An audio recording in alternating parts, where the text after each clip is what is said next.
start the recording again. The doorbell is on, so when someone comes in, you'll hear a sound. Okay, that's great.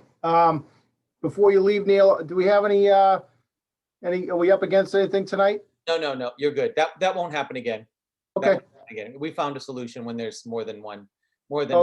Good. Yeah, we're good. I just want to prepare so we can. No, you're good. You're good. Thank you so much, Great. though. Thank you. Okay, All right. thanks, Neil. Appreciate it. For those that are on the call, I'm going to pause recording for a few minutes and then I'll begin once I'm ready to open. Okay, we're recording. Welcome everybody to the TCP Building Design Committee meeting. I will just read a few opening remarks. In accordance with the requirements of the open meeting law, please be advised that this meeting is being recorded and broadcast over the Lunenburg Public Access Channel. The town of Lunenburg, in response to COVID-19, is currently following the guidance from the Lunenburg Board of Health, Massachusetts Department of Public Health, and the CDC regarding the virus and the steps communities can take to prevent the spread. And all town facilities are currently open by appointment to the public. In accordance with the governor's order suspending certain provisions of the open meeting law, all public meetings are being conducted remotely. This meeting will be recorded and be able to be found on the Lunenburg Access YouTube channel within 24 hours after the meeting. The following information is also provided for members of the public that would like to participate in the meeting remotely. To participate remotely from a computer, please use the link that was included in the published agenda, or from a telephone, dial the toll-free number 888-475-4499 and enter the webinar ID 880-4854-4056 and then the pound sign. The agenda lists all topics which may be discussed at the meeting and are those reasonably anticipated by the chair. Votes may be taken as a result of these discussions. Not all items listed may in fact be discussed, and other items not listed may also be brought up for discussion to the extent permitted by open meeting law. With that, I will do a quick roll call, call the roll to make sure we're all present and our audio visual is working properly.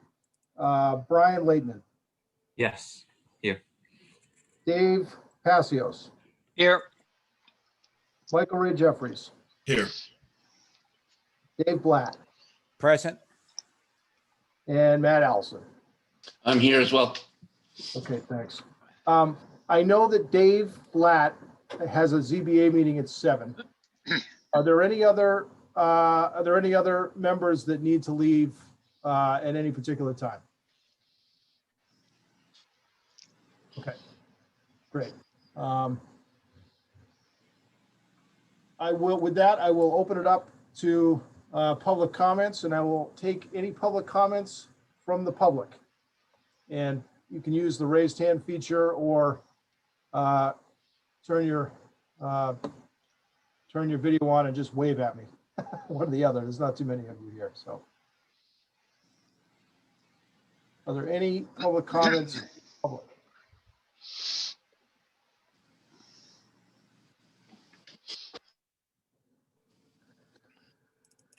Okay. With that, I will take any public comments from the committee members. Crickets, huh? Okay. Save it all for later, I guess. Okay. So the first order of business is to receive an update from the architect relative to updated plans and cost estimate and such. So I will, I think, turn it over to Tom and his crew to go over that. I will say out of the gate here, we have received a preliminary cost estimate that Tom and his team have put together for the project. It is just that. It is a preliminary first brush at this that will be certainly, and we just received it, I think less than 20, most of the committee members less than 24 hours ago. So a lot of us haven't had time to, likely have not had time to thoroughly digest it. But there will certainly be lengthy discussion on it, which I expect will commence this evening. So, Tom, I'll turn it over to you.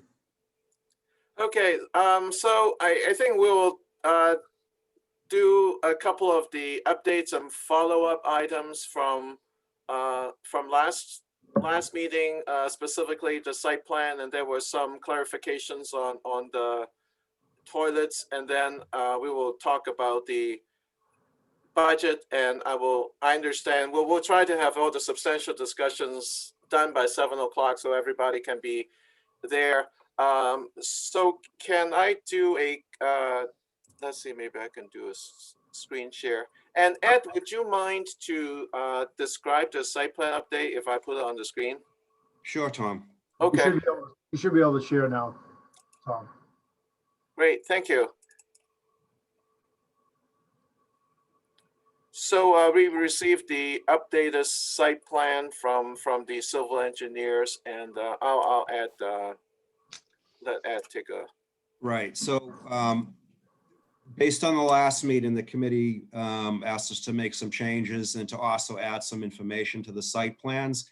So the site plans reflect those conversations. We've added the crosswalk. In this image here, we've added the crosswalk where the new, it's colored green. It says area 1, right where Tom's showing. So we've added that crosswalk as discussed at the last meeting, which also coincides with another crosswalk that's existing, that's got in the final design, the existing crosswalk that's running diagonally through that intersection is going to be shifted, and there'll be a new curb cut at the blue sidewalk where the new driveway is. So we've added the crosswalks. One of the discussions we probably had 2 meetings ago, we were asked what our thoughts were if the gate that's to the, I believe it's Memorial Drive to the far left, if that was left open, would that trigger a lot of extra traffic coming from the middle high school across the TC Passios building? And we spoke with our traffic engineer. They did say yes, that would invite a lot more traffic to cross the site. And our recommendation is to leave that gate closed. One of the other reasons for that is leaving it open would invite two-way traffic. Traffic coming from the left side of the drawing on Memorial, driving towards the TCP building. The island right in front of the TC Passios building, it's one-way circulation counterclockwise. So imagine traffic coming from the left side coming into that two-way circulation. It could cause quite a bit of confusion right where Tom's circling around in that area. So we're recommending the gate stay closed. There's again one-way counterclockwise circulation around the island right in front of the school. We shifted the west parking lot towards the building as discussed at the last meeting. And Tom, if you can slide up to the next drawing that shows that a little better.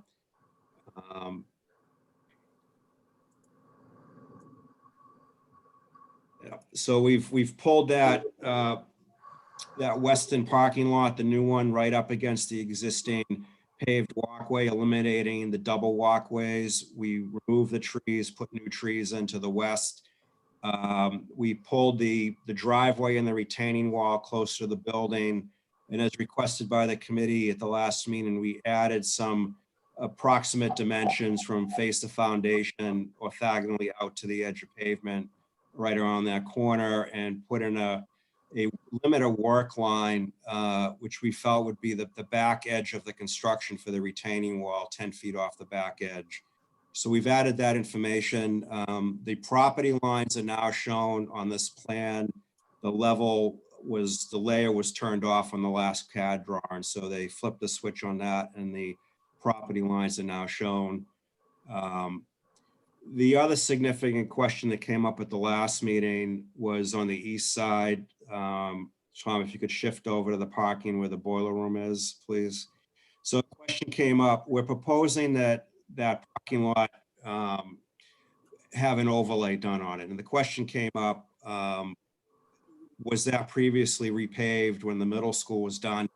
We spoke with the civil engineers, went back and looked at the photos, and it looked like it was partially repaved. There's a saw cut joint that sort of runs up the middle of that parking lot. So the paving that's closest to the building, the boiler room and the grass closest to the building is existing. It's in very poor shape. And to the right of that saw cut line, so to speak, was put in when the middle school was in. So we were recommending overlay on that entire area because of that. It didn't really make sense to redo the left half of the parking lot and leave the right half as it is currently. It made more sense just to overlay the entire parking lot. And we did go back and look at the different walkways coming out of the building, about the different materials. And there is a step from the existing door thresholds down several inches to the existing top of pavement. To make that ADA compliant, you need to build a ramp in the new construction. So there's to eliminate that step. So we are recommending an overlay on the existing pavement. The existing walkways close to the building are in very poor shape. So we're recommending an overlay of those paved areas, and also with the new pavement ramping up to the door threshold so it's compliant. So that was our review and discussion with the civil engineers on the more cost-effective ways of dealing with the pavement. The other areas of the site plan haven't changed. There were no other suggestions at the last meeting. We still have that crosswalk that was requested 2 meetings ago from the new north parking lot over to the middle high school. So that's all the same. I don't know if there's any questions on that. Yeah, let me just pull the board to see if there's any questions. I'll just take you in order. Brian, No, I'm all set. Thank you. Dave Passios, Yeah, just turning everything on. I think I'm all set. Tom, if you could slide this slide down a little bit, I'd just like to look at the property line on the upper end, closest to the middle high school.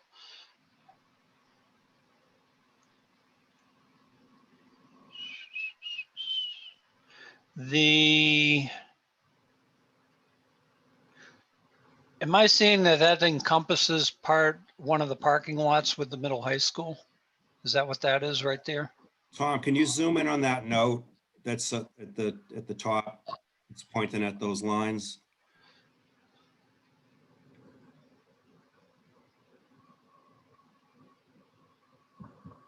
So these lines came from the GIS system that the civil engineers looked at. Okay, but to my question, that parking lot that's in the bottom right-hand corner of the picture right now, that is one of the lots, That's the middle school. the Right. new middle high school lots. Okay, Right. thank you. You're welcome. okay. Michael Ray, No questions. Dave Blatt, Just a quick question was regarding, we talked about the doors leading out and just what you're going to check what the needs were, whether they really needed the platforms, what they really need, what the deal is. And I think you're telling us now that for all of those doors on the admin school administration side, we're going to have ramps for those now put into the sidewalk. So I'm trying to understand whether we really need anything on that side. This would be not the parking lot side, but the other side of that building. Yes, thank you, right there. Tom, could you answer that about your discussions with the users for those doors? Well, we determined already that those doors are going to be fire exit only. Yes, Mhm. And so therefore, all it is an ADA compliant of how we have to have that, or whether we need anything at this point. I'm looking at maintenance and a lot of things just to put some doors in so people can feel like they have something. yeah, just Ed, when you were saying about the ramp, were you referring to that area or maybe another part of the building? When we had that meeting with Meridian, we were looking at the photos of the north wing, that the thresholds were above finished grade and above the pavement. So we had to ramp up there.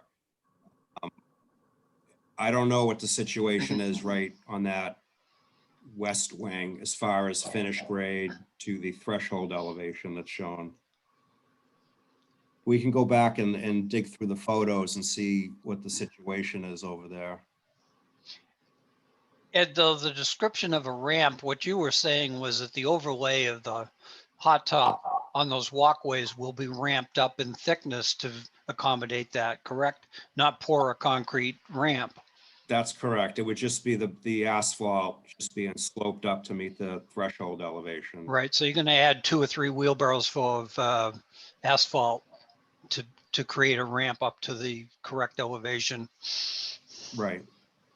My concern, Dave, is more that on that area that we're talking about, on area number 1, I think those are actually pads outside the door, and then you step down to a walkway that would go to the sidewalk. So to me, you're gonna, if in order to make that ADA compliant, that's not just a simple little ramp.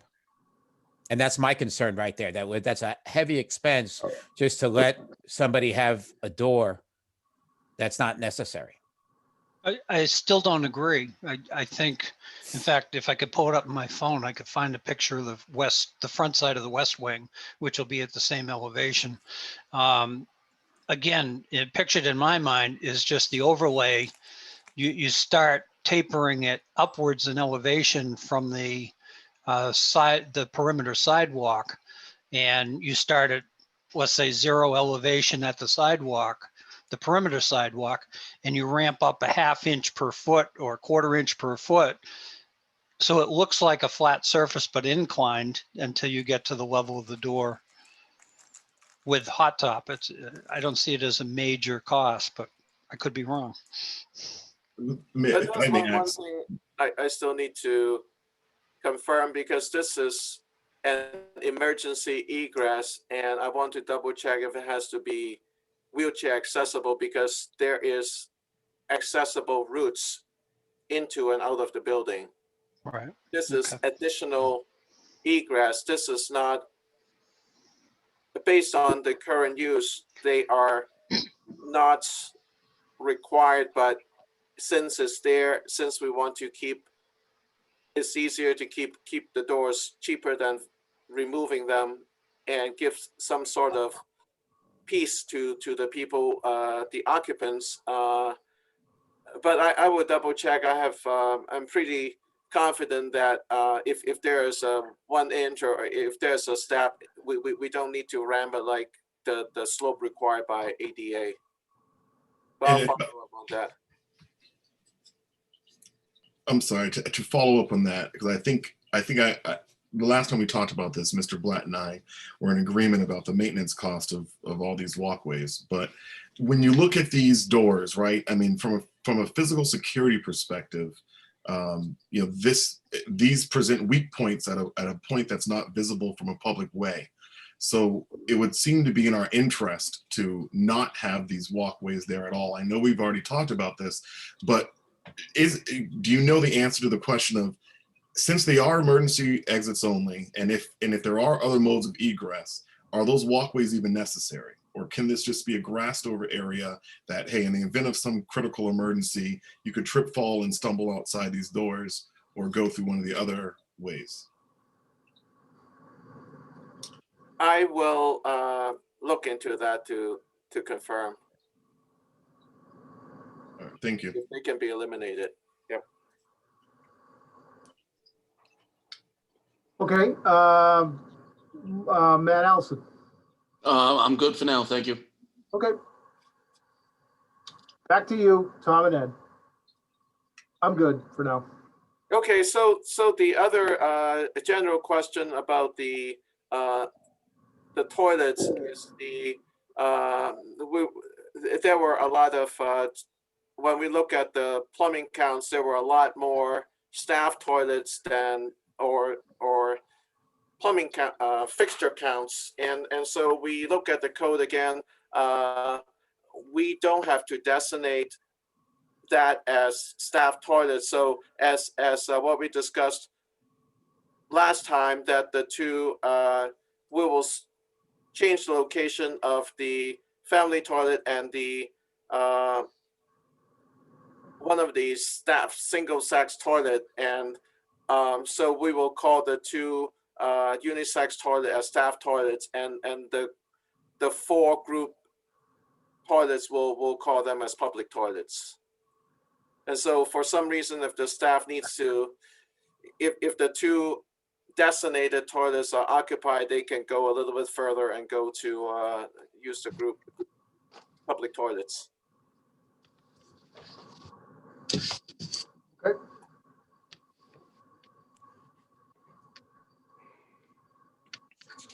And there was a homework assignment that I didn't do, and that's to look at a sketch of creating a ramp in front of one of the side entrance.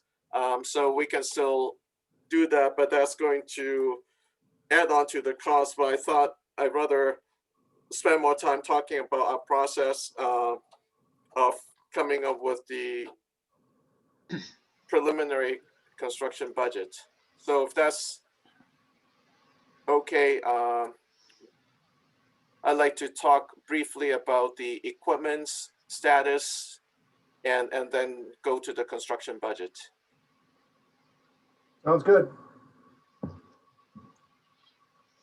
So just a quick update. So this is a list that we have compiled that is requested. These are new furniture requested by the different departments. And so Heather gave me the name of WB Mason that's been helping the town with furniture. So they are putting a budget together for the furniture. I've been talking to, I think Steve, he has been very helpful, gave us and clarified what PAX will pay for regarding cameras and recording devices and what is part of the project. And Steve from IT is helping me to figure out the Wi-Fi and all the network information. And he is also working with Kit Walker to come up with the security system costs. So we're putting those pieces together. If there isn't any question, and so of course that is going to be part of the soft costs that we still yet to present to you. We're waiting for some numbers. Would you mind scrolling back up to the school requests, superintendent requests? I'm sorry? Would you mind just scrolling back up to item number Sure, 1? yeah.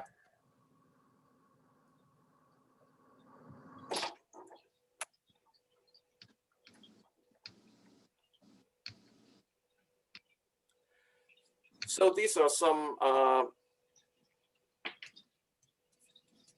additional furniture that they need both in the office area and also in extended day. They are also checking the floor plan against some of their furniture. So if their furniture doesn't fit, they might have additional requests for desk or chairs, primarily desk, I guess.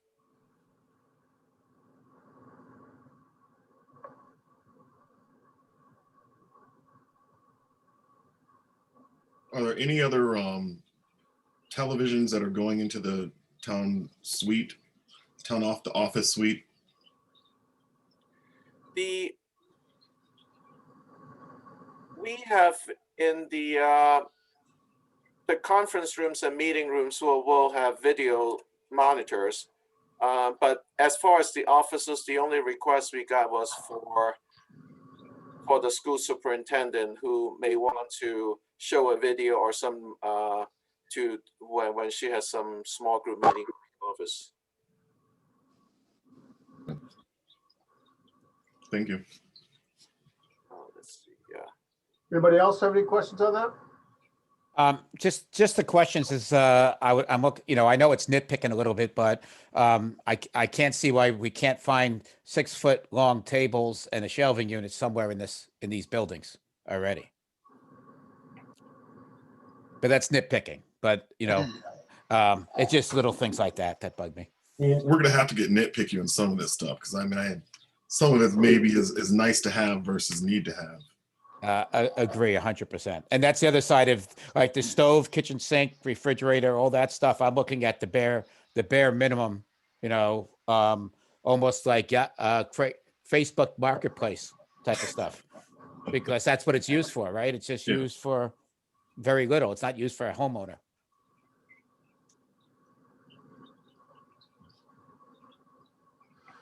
Okay, anybody else?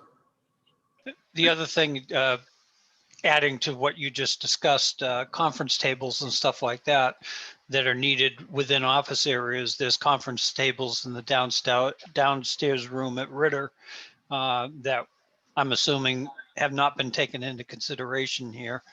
And I'm not sure about the rest of the tables like upstairs in town hall. So I think you're right. I think there's still furniture unaccounted for that could fill the need in some of these spots. Perhaps it would be helpful if, my thought on this is that, some of the interior furnishings, the schools and the departments are currently operating.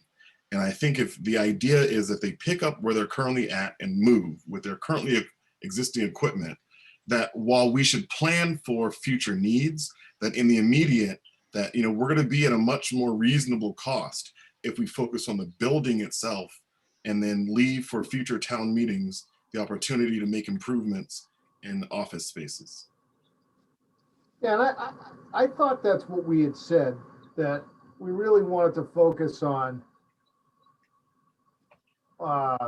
only what purchasing new equipment and furnishings only to the extent that they would be absolutely required to achieve functionality in the new space. That we were going to kind of assume that we're going to use existing furniture unless it doesn't work in some fashion with the existing building. It's not compatible for whatever reason, or there's something that we're doing with the new building that we just don't have, furnishings for, that we would need to outfit. But be that as it may, so there's probably room for discussion there. Yeah, an example is the IT office, and Steve was telling me his desks are all falling apart, so that's why he requested 3 desks. But we will be able to, in a day or so, we'll be able to put some numbers next to this. And I think all this is pretty small comparing to the building construction budget.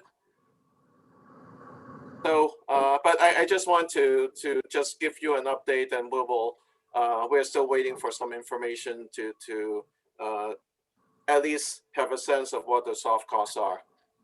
Okay, because I noticed on here, we don't have anything for the town and school storage the storage system units. And we talked about having, movable file systems and things like that to maximize the space. I don't know if that's necessary today, but it's definitely something that I'd rather see money in there than money for, to me, if the school wants a monitor and things like that, they should look at it at their budget, not this budget.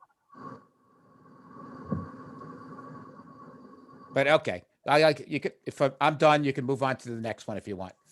Okay, Dave, but I'm going to cut you off. Okay. But actually, that's something ahead, we want to, that thought we want to carry over, because we want to see if there are other ways to spread out the wealth or have other people pay for this project. So. Yep. Okay, so just want to talk about we'll start about the construction preliminary budget estimates. So one of the documents we sent was just what is this preliminary budget based on? So we have done for the cost estimators, we have sent him the narratives, architecture, meaning that we had this, which was one of the documents that Greg has forwarded to you. But essentially, this is a description of all the different building systems and materials. This is what we sent to the building, the cost estimator, and a list of drawings. You've seen some of the civil drawings. We also, and that will be part of the report. We have demolition plan, proposed plans, exterior elevations, some of the typical entries that we have presented in the past few meetings. And we went through it, our staff went through it with the cost estimator to make sure that he can get the area ticked off and he can understand what the scope is. Project summary, that was actually the document I sent I just showed put on the screen a few minutes ago. And some of the basic assumptions and understanding that this project is going to be under general bid, and also is going to be prevailing wage rates, which is a little bit higher than if it is privately bid. Last time we talked about phasing the project, we didn't say specifically how it's going to be phased, but a phased project obviously has a longer duration, and so that get into the account of the cost itself. We also briefly talk about construction start. As fingers crossed, we got approval from town meeting, and then by the time we got all the paperwork in place, we can start in August. We anticipate a 6-month design time and 2 months for bidding. So we're anticipating May 2022 when construction can start, because this will have impact on escalation.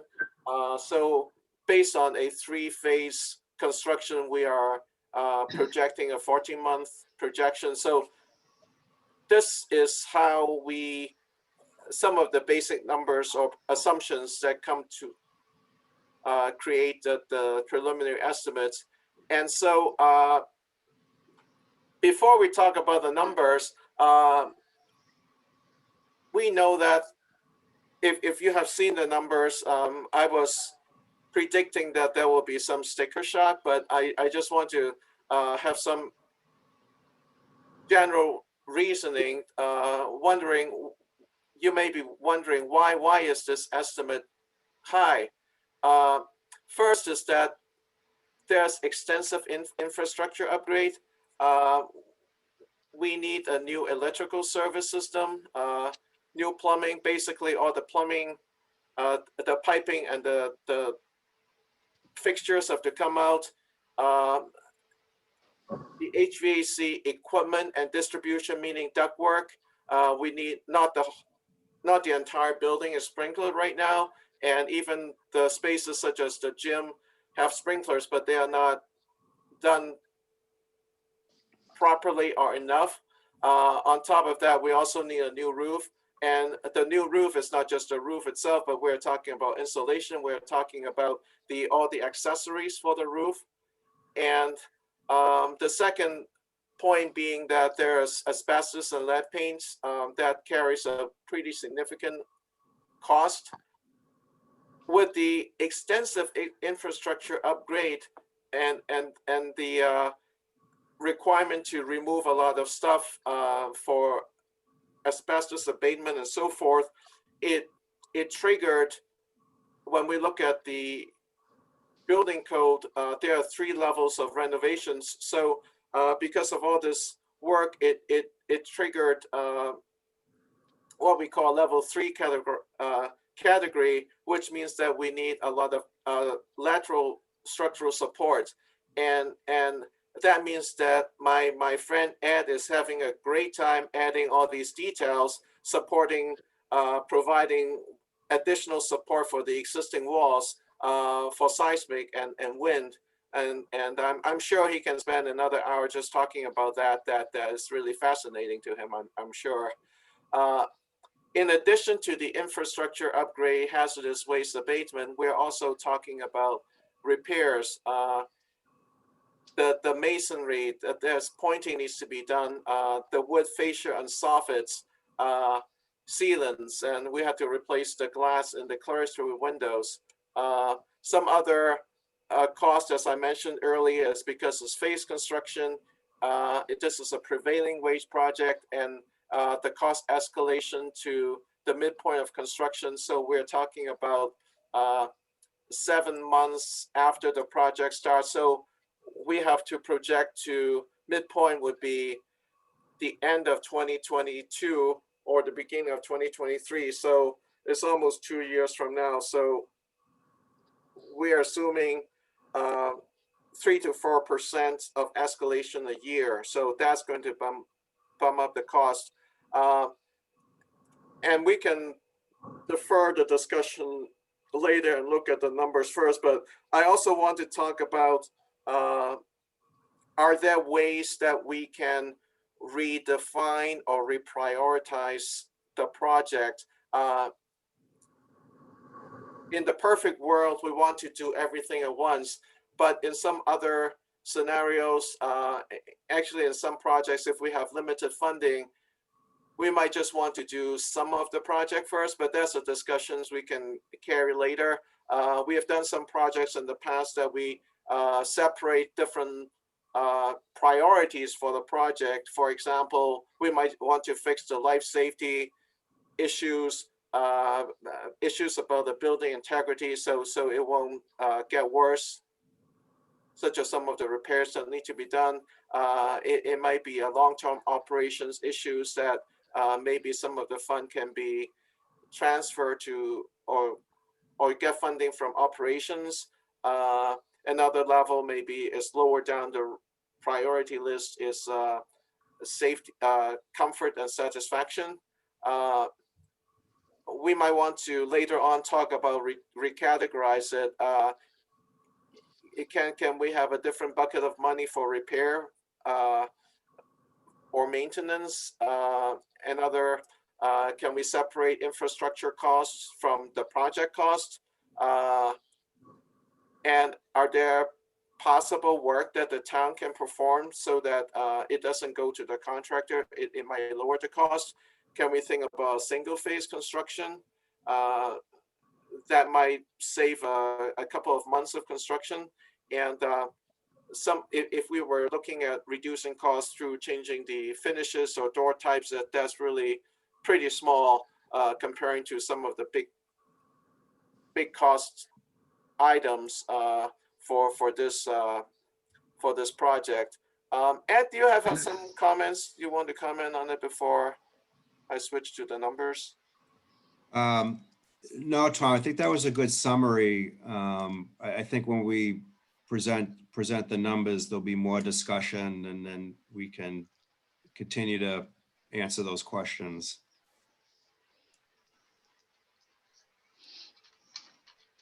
Okay, so I'm going to switch to the next document here. So this is, again, want to focus, this is preliminary estimate. And so we subdivide the estimate into the typical CSI divisions based on different disciplines and trades. So right now, I'll just quickly go through this. I'm sure we'll have more discussions. Division 1 is general requirements. That ties in with the labor and how long the duration of the project is. That's 1.26 million. The next one, Division 2, is site work. We have 1.38 million. Building demolition and interior demolition. Building demolition meaning that wing, the red building on the northwest side, that's 500,000. The hazmats, $800,000. some of the concrete work need to, we have some concrete work, and that is not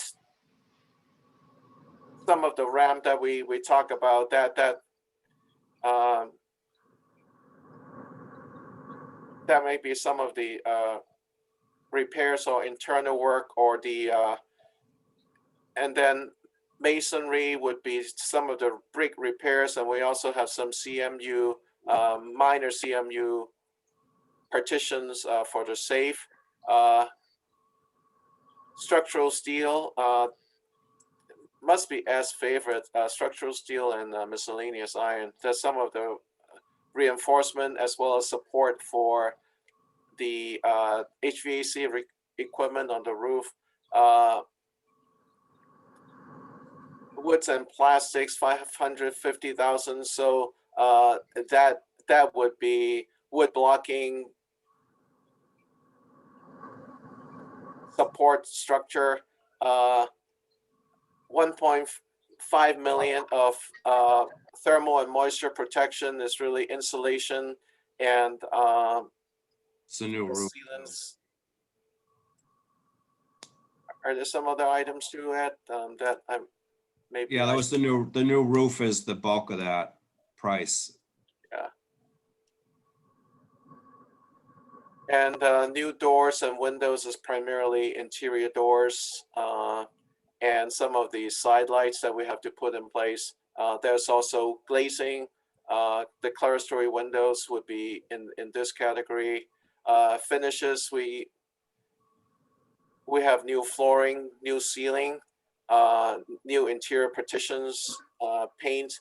Actually, even partitions that are not taken down because it's either because of lead paint or because of the existing finishes are falling apart, so we had to repaint the walls.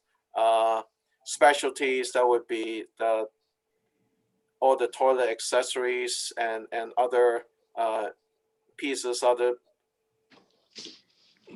sort of equipment. Then we move on to, and the equipment furnishings would be in the soft cost. Sprinklers, add sprinklers and add the system, 430,000. Plumbing systems, 550. HVAC is 2.9 million. Again, that's you got a new system for the HVAC system for the building. Electrical, 2.1 million. We have new electrical systems, outlets, lighting. It's all included in this. And then the 456,000 would be permitting, insurance, bonds. And so all this add to 15.658 million, because this is a early design development set of drawings. We have a combination of construction contingency, design contingency of 20% of that 15 million. So that's about 3 million. And then the contractor likes to have, we add 6% for overhead and profits. So that is now come to 19 million, almost 20 million. Then we add on performance and payment bond, 151,000. And we escalate to 2021 and 2022. So that adds to a little bit more than $1 million. So for this preliminary estimate, when we add all these numbers together, is $21,042,883.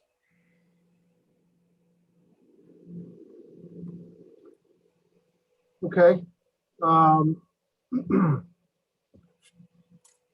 Once you guys pick yourself up from the floor, I'll open it up for any questions or comments from any of the members of the board. I mean, assuming you were done, Tom. I am speechless. Ed can take the rest from here. Thanks. So I'll open it up to questions, and I see Michael Ray has his hand raised, so I will call on you, sir. Go for it. Yeah, so I think we're all probably in agreement that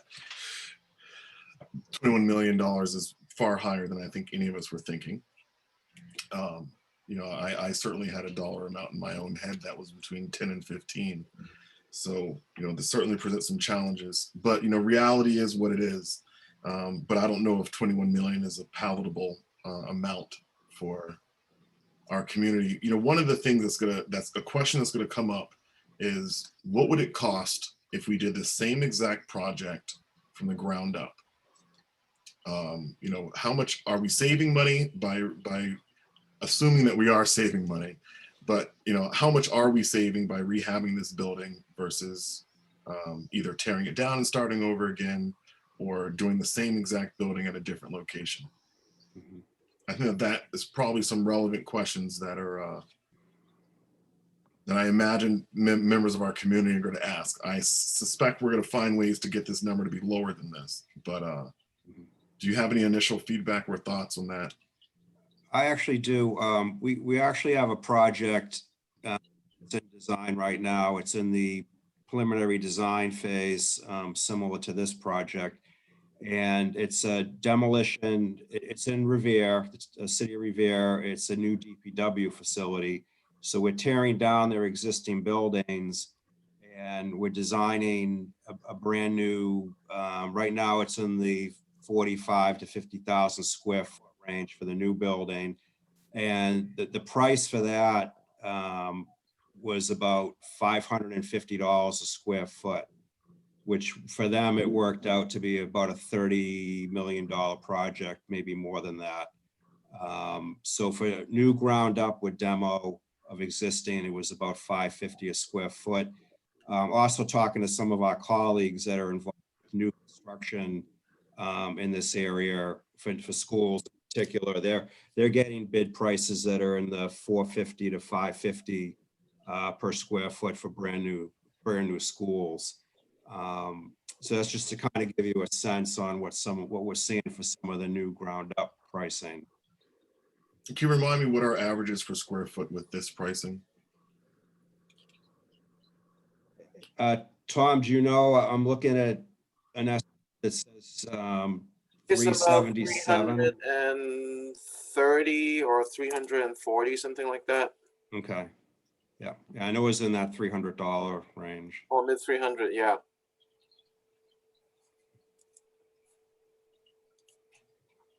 Okay, Michael Ray, anything else?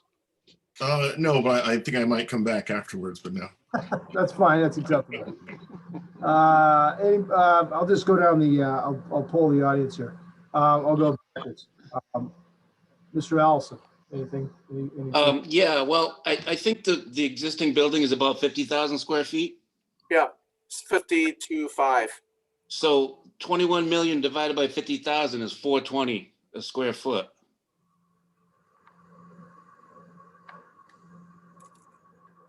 Mm-hmm. So to rehab this, we're paying 420 versus you were saying 450 to 450 for new. 550. That was a Wow. range from colleagues that are doing some new school buildings, and it depends on the school, if elementary versus high school, which are more complicated. But they've been just telling me, it's just my personal experience from talking to colleagues. They've been saying the bids have been coming in between 450 and 550 a square foot. Yeah, so this is way too much. I'm speechless, so I'm not gonna keep talking. Thank you. To be, when you say the bids are coming in at 450, what you just said, Ed, are you referring to, you're not talking soft costs and things?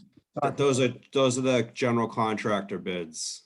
So that would be the subtotal number that you're presenting here on your, if we were to compare apples to apples? That would be the general contractors, the low bidder, slow bidder, general contractor bid prices. Yeah, but so which number on our sheet that Tom just? That would include, that would be the total preliminary estimate number. That's what they're bidding. Oh, okay. Project. Soft costs and everything. Okay. Yeah, but no soft costs, nothing like. Well, when I say soft costs, I'm talking about, all right, I think I understand what you're saying. Okay. Well, if I can just follow up on that, because you're saying the bids are coming in at that amount, but as I'm looking at the screen, we have another 20% for contingency. So are they bidding based on the equivalent of the $15 million line, or are they building on the bidding on the equivalent of the $19 million line? Okay, yeah, I'm glad you brought that up. That's what I meant. Thanks, Michael Ray. Yeah, I'm glad you brought that up. The line that we have, the A design contingency goes on the design side. Because of the level of design we're at right now, we don't have all the details worked out. So with an estimate at this level, we would carry a design contingency budget. Typically, that would be 10% of all the trades that are above that line. In the construction contingency, it's not what the contractors are bidding on. The construction contingency for renovation jobs, typically 10% of the estimated project budget, which is what the owner keeps in the bank in cases unknowns come up during the construction process. So I was mistaken in saying that the low bid prices I just mentioned are the total preliminary estimate square footage prices. We need to subtract out of that total preliminary estimate number the construction contingency amount, which was 10%. So half of, I think the number, I can't see it on my screen, was, okay, 3 million.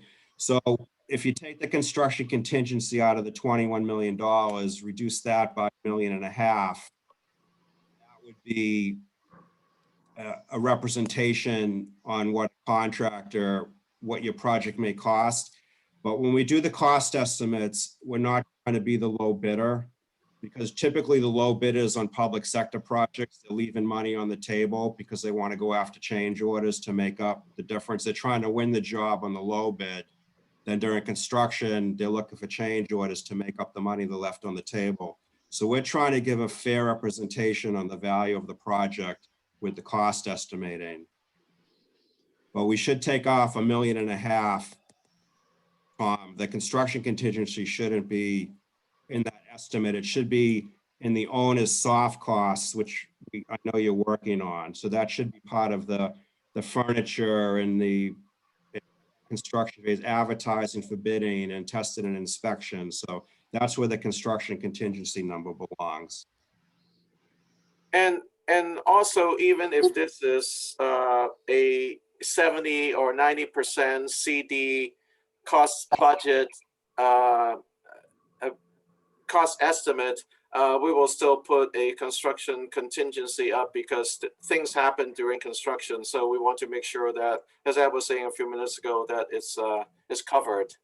Yeah, the construction contingency will always, there always needs to be a construction contingency that the owner sets aside money in case something comes up in construction.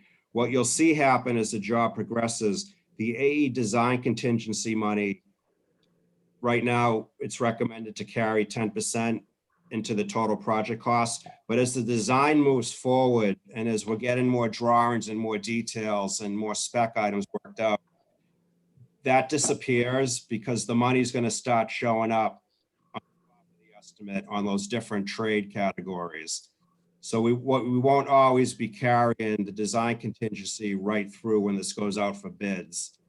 That'll go away, but it will go back up, say, into the MEP systems or wherever it gets absorbed.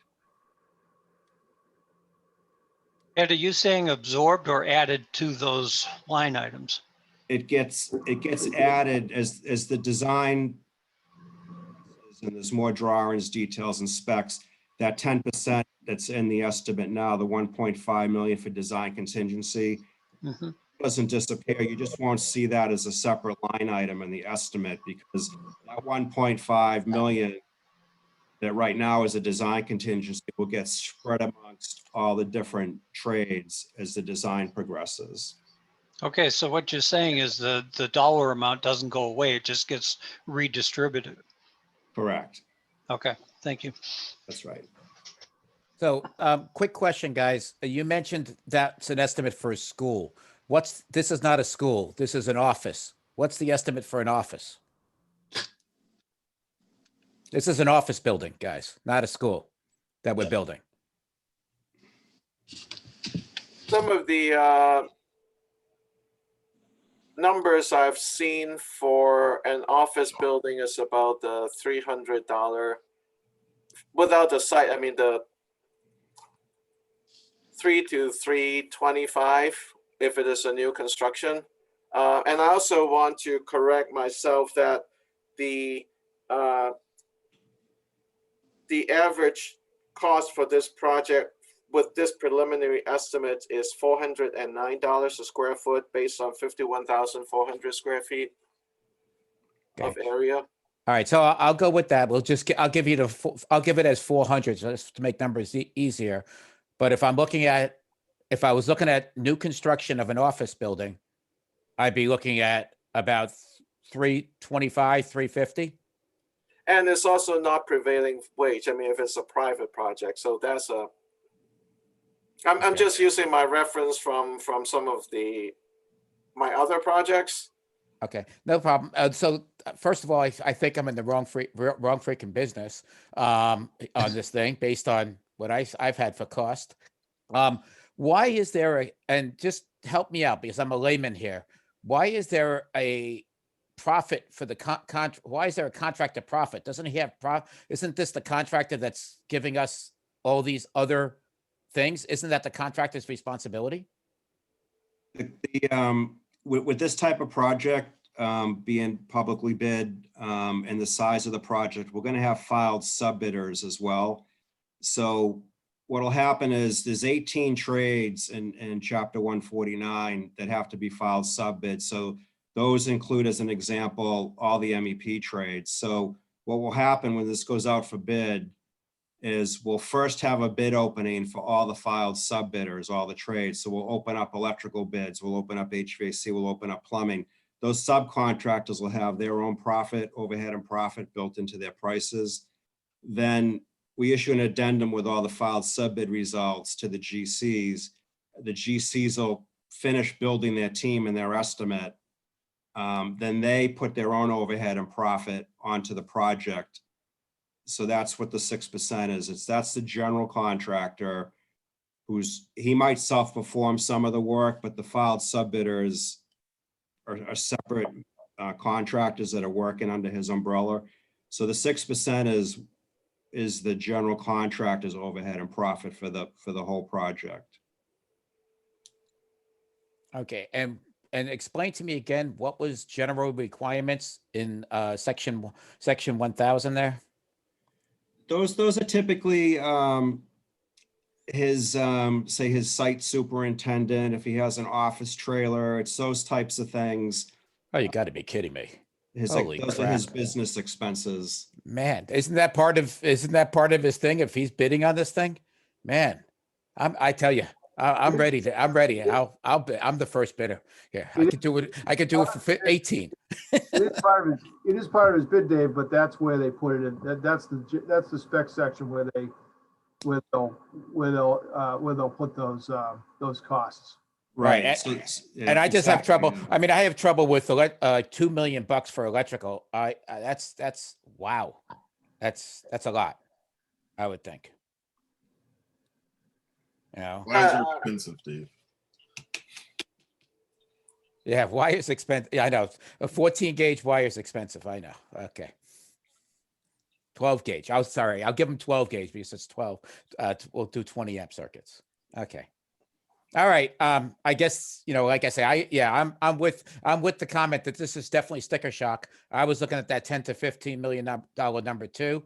I understand. I like that number when you see subtotal that I can maybe live with, but what I'm seeing here, you're telling me that's almost cheaper. It's actually is going to be cheaper to tear it down and build a new building there.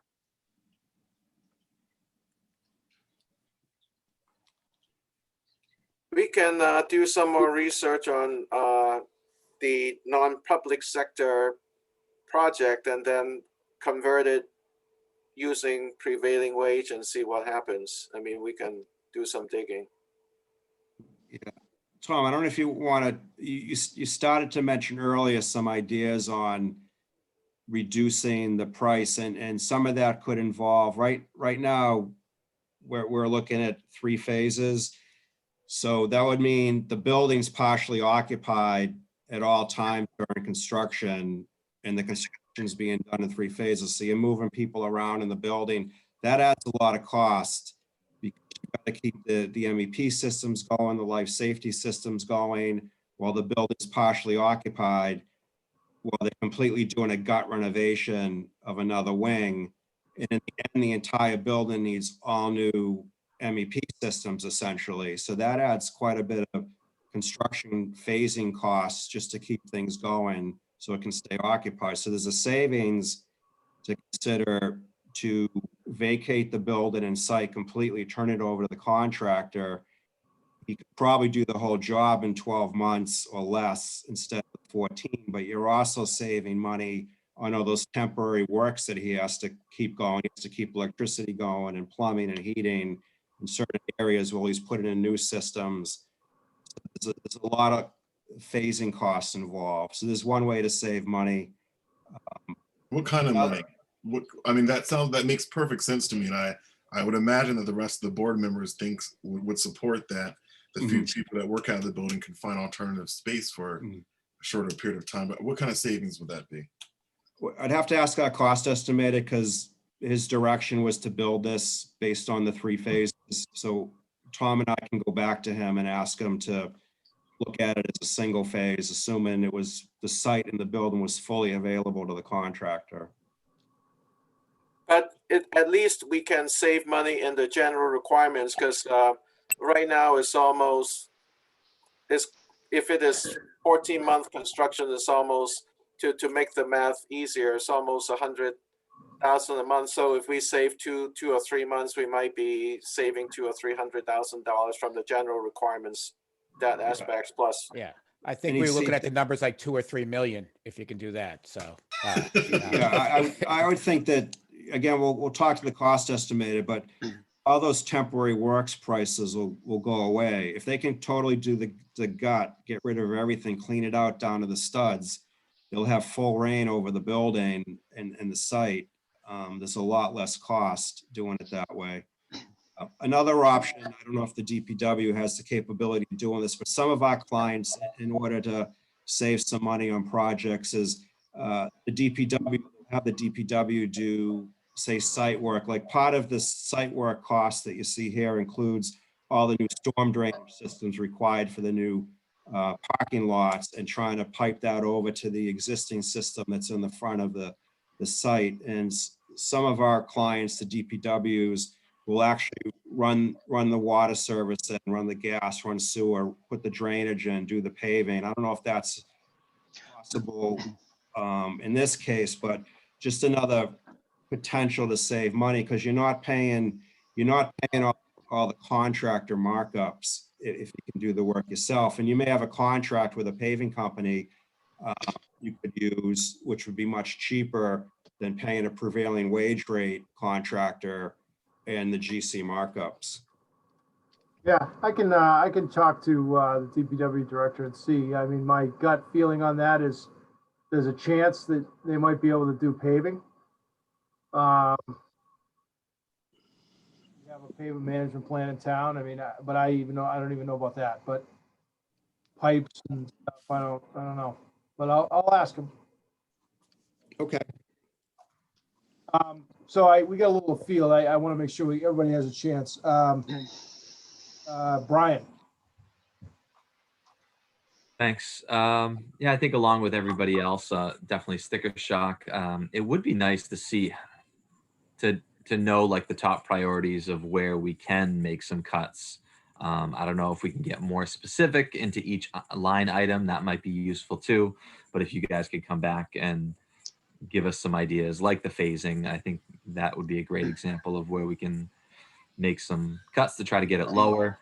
I also was curious too if that 20% is standard. I'm a teacher, so I don't know what the usual contingency is, if it's 20% or if that can be reduced as well. Okay. Dave Patsos, did you go or? No? Oh, I'm here. Oh, you didn't have a chance yet, right? I don't have a lot of comment at this point. I think we've covered the directions we need to go from here.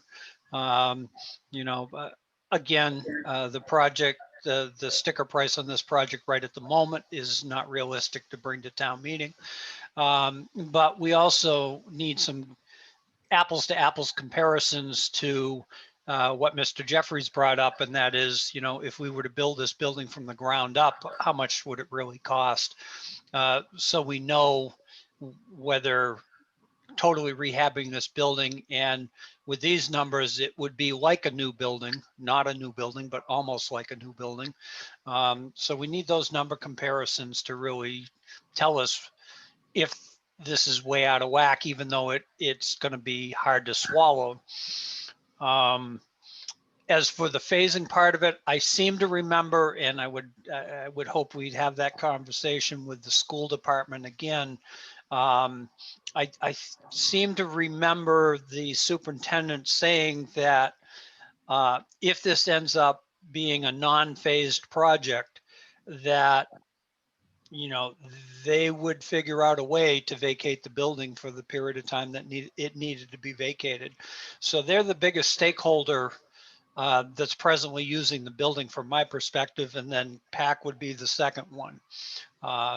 Remind me if I'm missing something, but I think those are the two major considerations for relocation if we were to give this entire building to the contractor to do all at once. That's about all I have right now. Okay, Brian, I see your hand. Go ahead.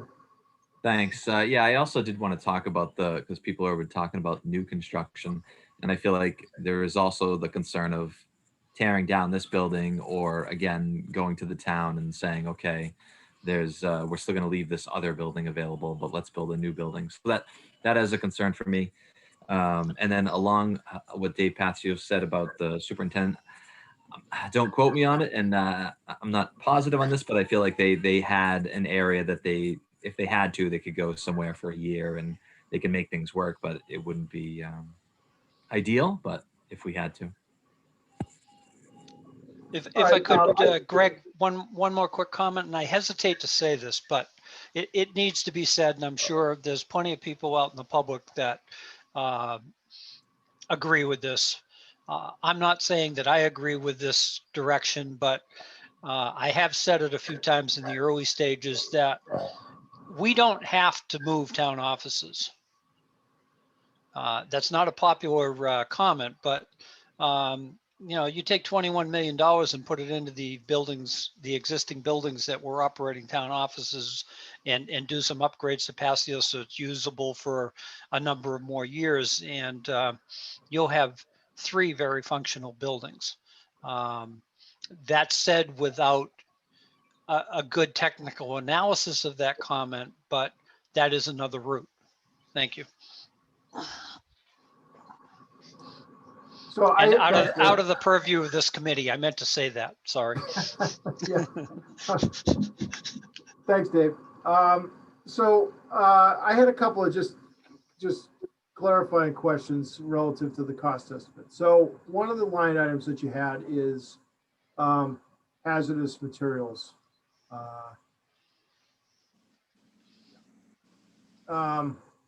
If we were to,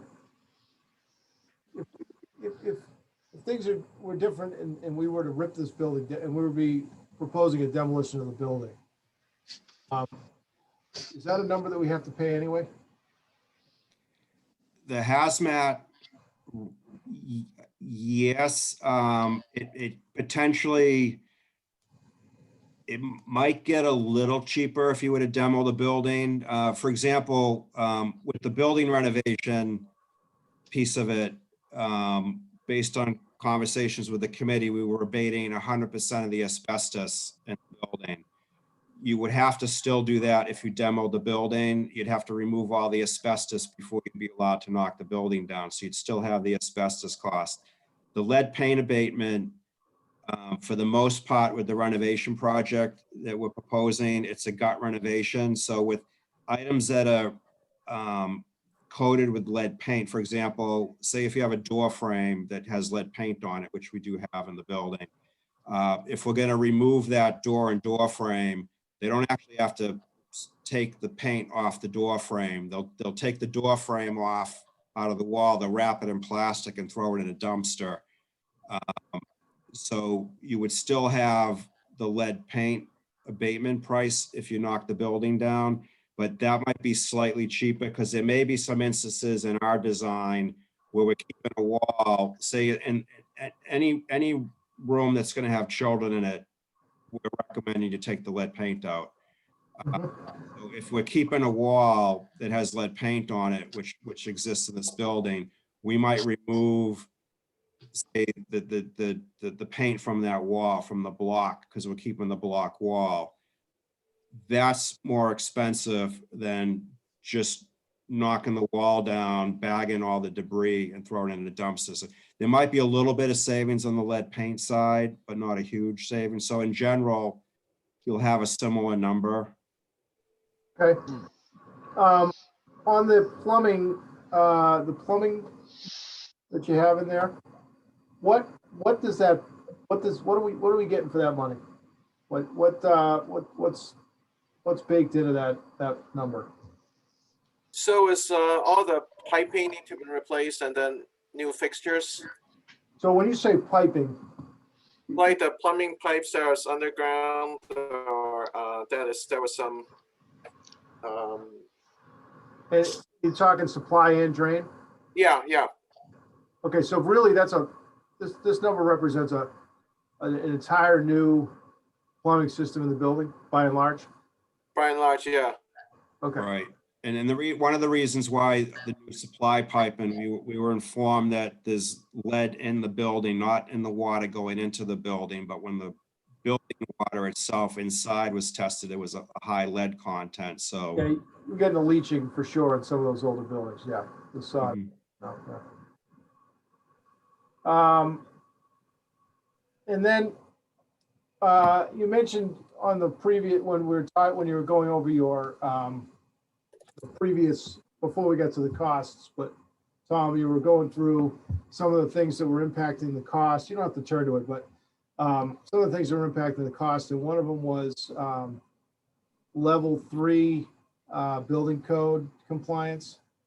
And I know we talked about this early on, but it seems to me that we're doing a lot of structural steel for that to comply with those codes. Are we anywhere in the ballpark? Where are we relative to the tipping point of the threshold there between something, level that would be less costly? So according to the building code, if we change 50% of an existing building, that's one of the conditions that triggered level 3. The reason being that because of the replacement of the HVAC system, we had to essentially take all the ceilings down in order to remove and replace a lot of the existing ductwork. And so just that the ceiling part alone it covered to at least 80% of the building. And Ed probably can add more details. So we're really not even close unless we significantly scale down the amount of work that we're doing in the building. Am I hearing you right? Right. that's correct. Yeah. Yeah, and level 3 is more than just structural. Level 3, just from the structural side, level 3 requires a full structural analysis of the building for wind and seismic loading and strengthening the building. We looked at, when we did our site reconnaissance and looked at the drawings, there's no real lateral load resisting system in all the wings of the building. You've got some rod cross bracing in the plane of the roof. You've got a few masonry walls here and there, but there's really no vertical bracing system in the building. Also, level 3 requires that we connect all of the masonry walls to the roof diaphragm and floor diaphragm for seismic loads. So that steel cost is for the level 3 upgrades, but it's also for other steel that's needed for rooftop units and other things that need structural steel support. But level 3 also involves all the disciplines from life safety, mechanical, plumbing, fire protection. So there's a ripple effect on those disciplines as well. Trying to bring level 3 tries to bring the building, an existing building, more in compliance with the code for new construction. Okay.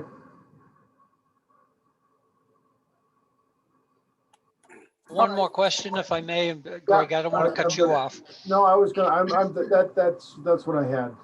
Okay, Yeah, I was intending to open it up for any last comments or. yeah. The HVAC number. Is it feasible to use split systems for the office wing rather than central? Or most of the buildings split systems rather than a central HVAC system?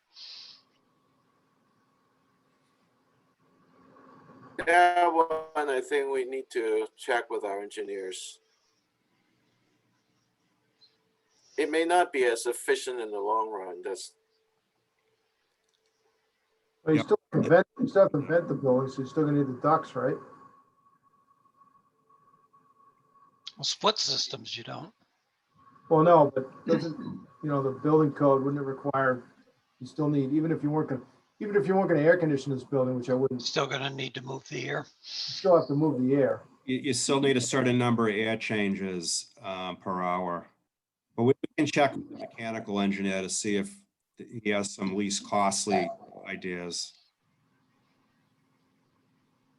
Thank you.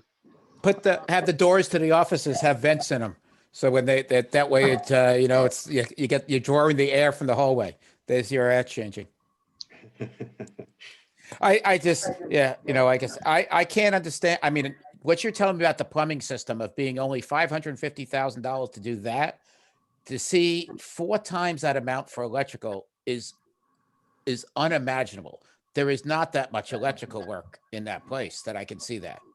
Man, I saw that number. I saw that number should be at least $1.5 million lower than that for what they need to do. It's gut and redo it. I mean, it's gut on all the electrical systems, but that also includes the fire alarm system upgrades and yeah. Okay. other items. Okay. All right. That's like I say, that's wow.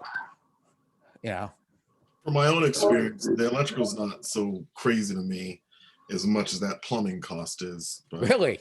yeah. Man, I definitely am in the wrong business then. Man, holy crap. All right, here, so hang on here, we're getting a lot of, Matt, I'll call on you next, go ahead. Yeah, so I think we're losing sight here. These are just, this is a very preliminary estimate, and they've plugged in a bunch of numbers and ratios and multipliers and whatnot. I want to get down to the nitty gritty here. I don't understand how we're changing 50% of this building. And I think that sounded like that was the trigger for this level 3, which is so much more expensive. Is it impacting or changing?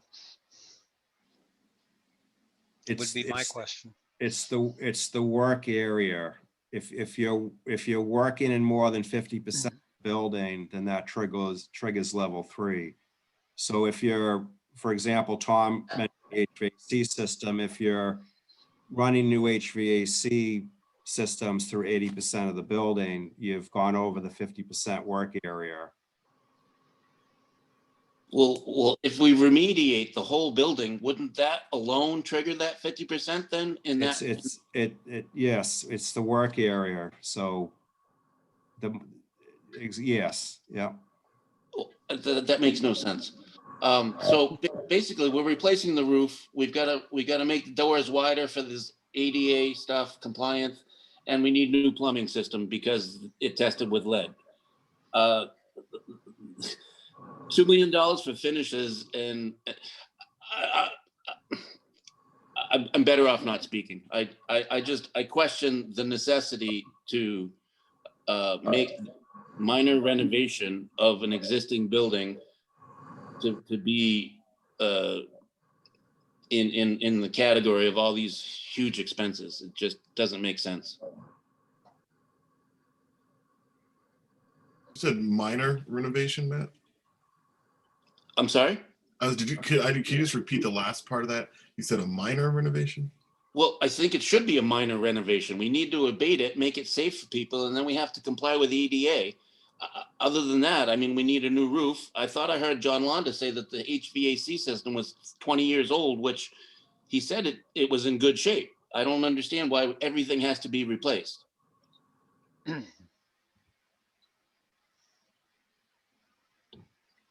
mean, basically, we got to abate the asbestos. We got to get the lead paint out, and other than that, we can get everybody a bucket of paint and a paintbrush. That's what I thought this building was going to be about. I don't understand. $20 million is just, it's blown my mind, and it's not setting well with me. I'm sorry.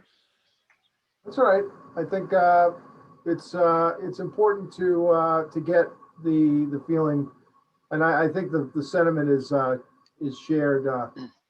Your sentiment, Matt, maybe not to the depths that you just described, but your general sentiment is shared, I think, by all of us, and it's important to communicate that, which I think we have effectively. Not only to the it's very important to communicate that not only to our designers, but also to the members of the public who we're representing. So I appreciate the comments, Matt. Thank you. Anybody else have anything they want to add to this? John Londa, I saw that you just popped in a video. Did you have something you wanted to say? Sure do. So I think you need to just realize that next year, this is a 70-year-old building. It needs everything. All the systems are pretty much at the end of his life, except for a very few things that we did in 2004. So the HVAC system is said, the bulk of it is 70 years old. So yes, it needs to be replaced. The boiler, on the other hand, is not, but yeah, this needs a lot. Okay, so so Tom and Ed, I think that I think that you've heard loud and clear that, you know, sort of where the committee is at. So I think that the next step is try and drill this down to see where, you know, we're gonna have to. I think we're gonna have to do some pretty significant pencil sharpening, if you could even call it that. So I think the committee is going to need to understand possible where we can save cost, and you know, I mean, obviously we want to look for things that are big ticket items like the phasing and things like that. But I mean, we also need to look, I think, pretty small, because small things have a cumulative effect on budget. You know, 20 small things can make a big difference. So I think I speak for the committee to say that, you know, we need to, certainly after what I just heard, we really need to have start to generate a list or a matrix or something that that gives us a good idea of, if we do this, this is the price impact. If we, you know, and to kind of have some real, some numbers. I think we can't really have a super meaningful discussion unless we have those kind of that kind of data. Anybody disagree with me? Please, someone disagree with me. No, I'm not saying that. I say that tongue in cheek, but if anybody has anything to add, please do. Go ahead, Ed. Just a question, another cost savings, and this would be up to the town would want to do this. This cost estimate includes a building permit fee that the general contractor and the filed submitters would have to pay. And that's probably $125,000 for a building permit fee for this size project. But if the town is willing to waive that, there's an opportunity to save there. Greg, do you remember? I think those fees were waived for the middle high school, weren't they? I'm pretty sure. It's funny. I'm trying to rack my brain on that. I think so. Yeah, I think most municipal projects, Yeah, I mean, they are waived. Yeah, it's kind of.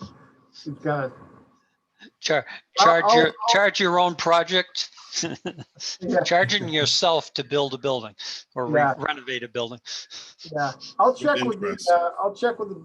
I guess I don't know. I can circle back with Heather and the building commissioner on that after outside of the meeting. Okay, thank you. So I would suggest that we. Okay, Tom, go ahead. So one of the things I mentioned earlier in that narrative was to identify different types of work. For example, it's either life safety or repairs. Some of the costs is we are repairing the soffits and replacing the window screens and all that. So it doesn't look good. It's nice to have it done, but it could be something that may be able to defer. So we might create or separate some items that is maybe so it doesn't look that great on day one, but maybe it could be done later on or by different groups. So we'll try to brainstorm that with our team and see somehow categorize some of the work. Maybe it could be done under a different budget or something. If I can comment to that. Yep. Well, I think that generally that may be a good idea. I think if the town's going to support a project that's over $10 million and they're left with a building that looks exactly the same for the most part, I mean, I think a lot of people are going to scratch their heads and say, then why did we just spend $2 million? I think that windows, it's kind of, I mean, as you know, in this industry, it's the little things you do at the very end, the windows, the doors, the paint, that goes the farthest. And that's probably, I would say, the most valuable money in this project is the windows and the doors. I think for, even though we want to control cost, I do think that people want to have a visual indication that they just spent a lot of money. And know that we're not going to have to touch this building, at least not a window or a door, on anything on the building envelope for the foreseeable future. Yeah, I agree, but I also think that we should know what the cost is. So if there are ramifications if there are things that are not critical to, that we can open the, things that are not required so that we can open the doors, I think the committee needs to know what they are.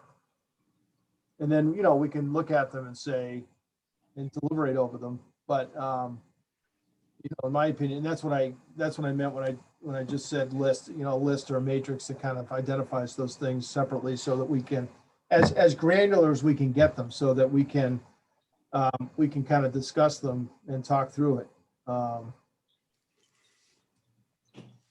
Relative to Mr. Jeffrey's point, there might be some of them where we say, well, we can't, and I agree wholeheartedly with Mr. Jeffries. I think that you open a building and you spend all that money, people need to see that they got something for it, not just, this is a story of my life. I'm a civil engineer, no one walks into the building and says, man, this is a really nice sewer system. No one wants to, no one really cares about what the systems are in the building. It's how it functions and how it and how it looks. So, I mean, I totally agree with that. But having said that, I also think that we need to know and understand what the costs are. At this point, we don't have a choice. We need, in my view, we need to see where we can cut costs significantly. So, and then it may, and then we can make decisions. So I suggest that we've kind of exhausted what we can on this discussion relative. And I appreciate Tom and Ed. Thanks for the presentation. And I know I'm sure you have experience with these kind of discussions, but I know I can imagine that it's hard to present these kind of numbers. And so I appreciate it. I appreciate the professionalism, and I guess my take is that we need to the next step is to get from you guys a list with some costs associated with savings items. That sound reasonable, Tom and Ed? Yes, yes. Okay. Did either of you two have any other ads for this evening? Tom, do you want to see if we can set up with the committee the next meeting to go over what we've been talking about tonight? I know we're going to need at least a couple of weeks to. Yeah, good point, Ed. Yep, we can do future. I should just put that after this agenda item. We can take that out of turn. When do you think realistically you'll be ready to have a meeting? And I guess I'd say too that I think particularly for that discussion, it would really help us to have that document, say the Friday before the meeting, so that folks can really, look at it on a weekend when they're not. I know for me today, I didn't have any time to really dive into this information just because of my work schedule. So if you could, keep that in mind and just, let us know when you think realistically we could come back.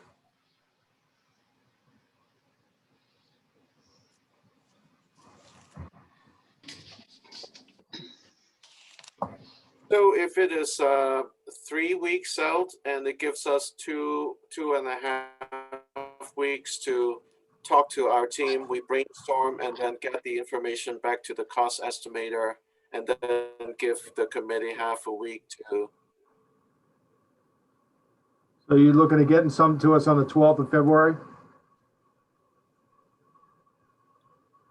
Ed, what do you think? Three weeks really, realistically is the 19th. Yeah, thank you. I was just looking at my calendar. Yeah. Oh, okay, I'm sorry. I thought you meant, January's gone. I thought you meant meeting. I thought you meant meeting in 3 weeks and then getting us to us early, but that's fine. That's why I'm using dates so that I don't mess up. Would Wednesday, February 17th? Well, I don't know, Tom, but you mentioned 3 weeks or 2.5 weeks and then send it to the committee. So Like the 11 or the 12. So send the revised cost estimates to the committee on the 12th, and we could meet on the 17th. Yeah. Okay. Okay. So the 17th is the third Wednesday of the month. Let me poll the audience, poll the committee and see how that looks. Brian, I'm not available. okay. Dave Passios, That works for me. Michael Ray, Just confirm, you said the 17th? 17th. Yeah, this is for the 17th. That works. Dave Blatt, He's gone. he's gone now. Okay, bummer. Just missed him. Dave Blatt's ZBA schedule is second and fourth. So unless he, let's just say he's a yes, but I mean, who knows? He might have something else. But Matt Allison? Yeah, I can make it work. Okay. Just for kicks and giggles, are there any other days that week that work for people? How about, well, Tuesday's not good. It's a select board meeting. Thursday? Finance committee? Yeah, that's a budget review evening, but that would be at 7 PM. I'd be free till then. Well, let's just see how that works. Brian, for Thursday, the 18th, No, I'm not available. not available. Okay. Yeah, that's vacation week, isn't it, Brian? So that's, Oh, is that vacation? Yeah. Okay. So that week doesn't work for you at all? No, I'm not available that week. Okay. I mean, we could go the next week too, if we want to do that. I think we got to be careful.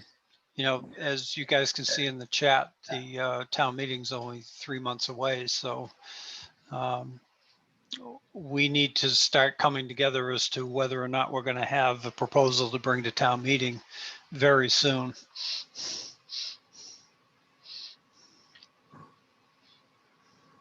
Well, I think we have to decide that. I think the warrant closes on the 12th, I think. We have Of March, 12th of March. I propose we schedule for the 17th, and if that's Yeah, not going to work, That's fine. Let's keep it going. So we'll do the 17th. Yeah. All right. Okay. Tom and Ed, thanks very much. I don't think we'll have any other input from you folks, so I think we can let you go have dinner.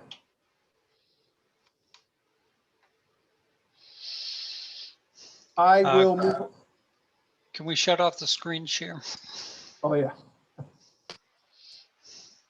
Thanks. Okay, we'll move on to the next agenda item, which is review and approve minutes. I think that, well, Brian submitted minutes from our last meeting, 17th. It wasn't the last meeting, but the meeting before that. Oh, December I'm sorry. 17th. Sorry. From meeting minutes for December 17th. Yeah, I'm sorry. So, That 3-hour one. is what's that? I still got to finish the 3-hour one last time. Yeah, I know it's long. We don't know. So does anybody have any comments or remember it differently? And I accept a motion. If there's no adjustments, I move that we approve the minutes as presented for December 17th. Okay, is there a second?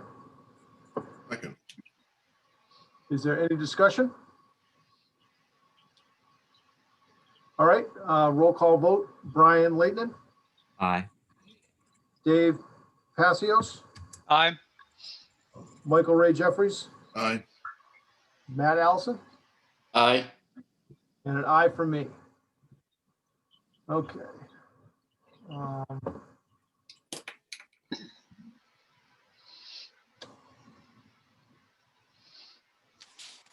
Okay, so I have a general, our public outreach item here.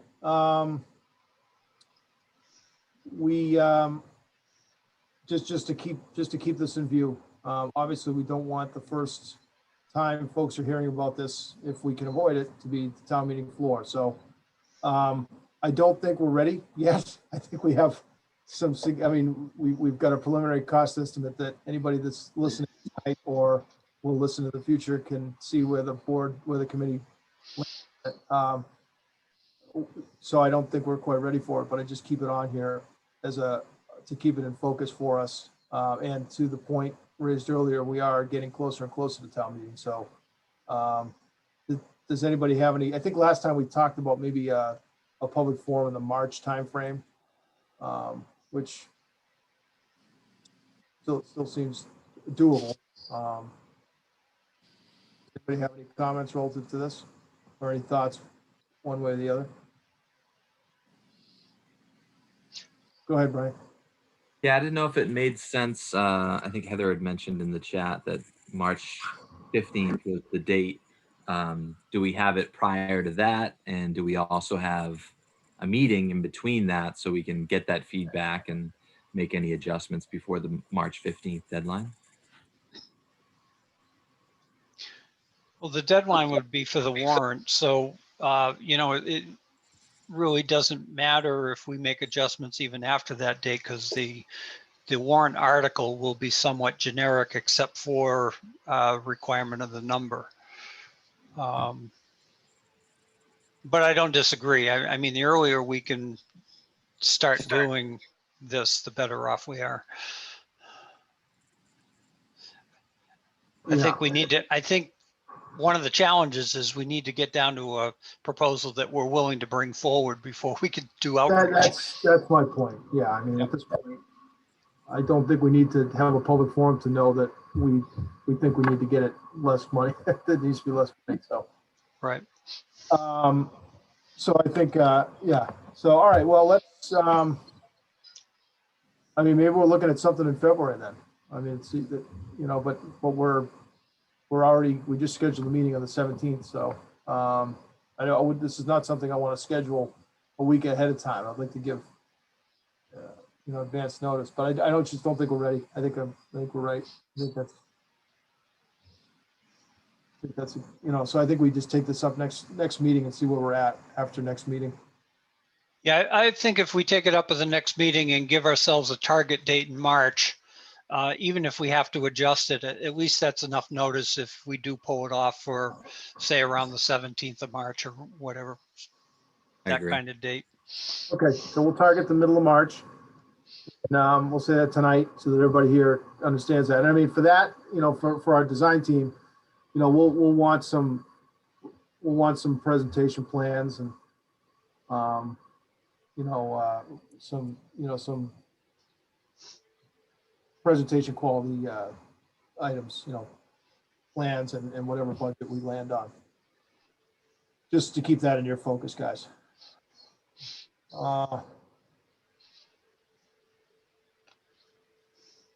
Okay.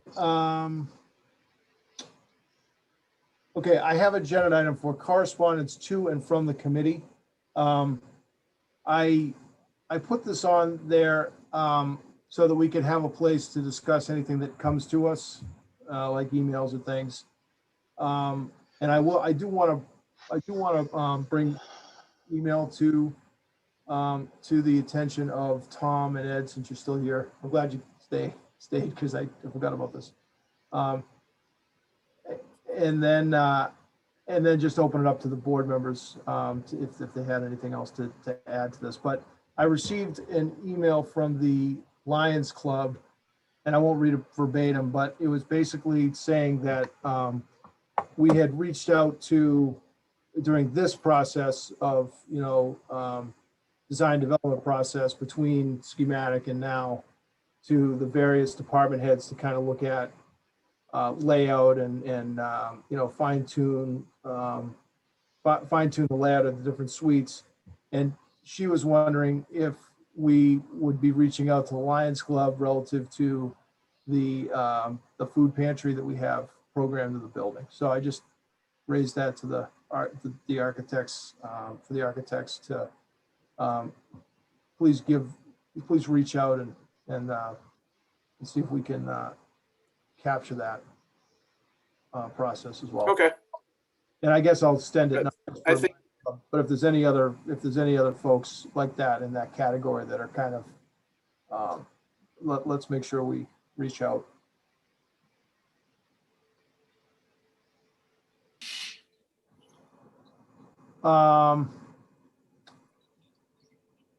And Michael Ray, I kind of added this on. I mean, you and I had a conversation. I don't know if you wanted to bring up. I mean, part of the thing, and I'll summarize a little bit. Part of, and this has popped up at various points along the last year and a half, that the purview of this committee is rather limited in a way where we're looking at the reuse of TC Pasio's building for school, community, and town offices uses. Straight from the article at town meeting. But the discussion is larger. The discussion in town is larger. There are other forces in town that, and other discussions that, ongoing discussions and discussions that need to be continued, that have an impact on this project, such as other building reuse in town, and how that impacts this project, such as, moving, just for example, we said this before, we moved town offices into this building.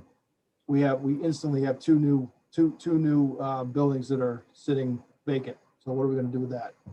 And it's going to be makes our job, this committee's job, harder to go and stand up in front of town meeting and present a project if we don't have an answer to those type of questions.